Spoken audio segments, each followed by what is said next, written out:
I'm out at my pool today and I'm going to talk to you about this pool net. It comes with this skimmer piece and it also comes with this deep netting piece.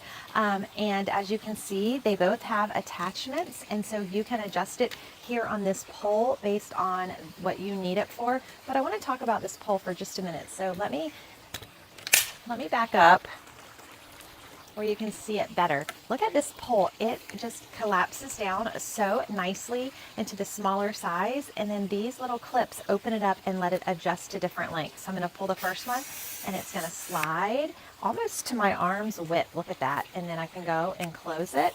And then if I need it longer, I can open this one and it does the same. So it's telescopic within each other of coming in and out. And then you can get the idea of how it just continues to work.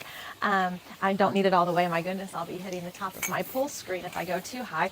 So this is plenty long enough. My pool is not that deep. This is just a standard home pool. But even right now, it's already touching the bottom and I'm still not to the top. And that's on a diagonal. So I don't need mine this long. But if you have an extra long pool, or I'm sorry, an extra deep pool, and you would want an extra long pole, then this is definitely one to consider because you get the length there. I'm actually going to shorten it a little bit for this demo to show you.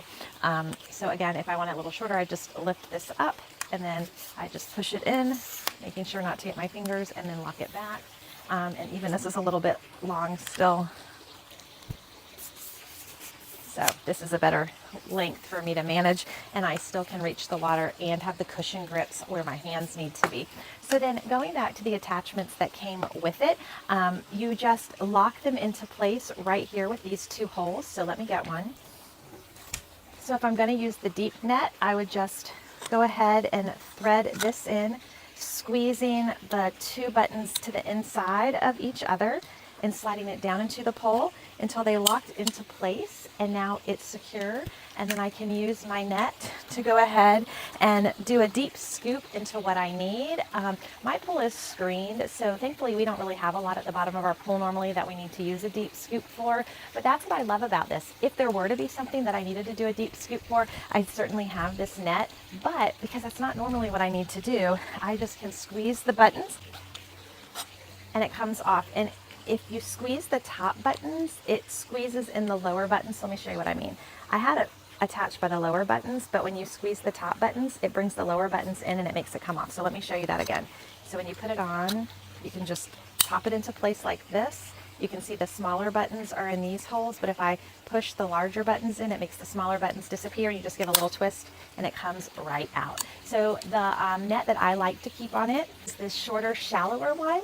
And so again, it also has the two little buttons where you can just go right in and make it lock into place. And then when you want to remove it, you can push the two and it comes right out. So simple to use. And then this is where I like to keep it, because even though our pool is screened in, we do get debris, especially after a rainstorm, because it knocks the dirt and little pieces down from the screen. And a lot of times they'll float on the top of the pool. I just use this to skim across the top of my pool and to help get anything out that might be there before we go for a swim. This can store nicely. You can see I already have another brush right there back on my fence. And so you can hang it on clips, or you can just set it upright in the corner somewhere. But I like it, and it definitely has come in so handy this summer.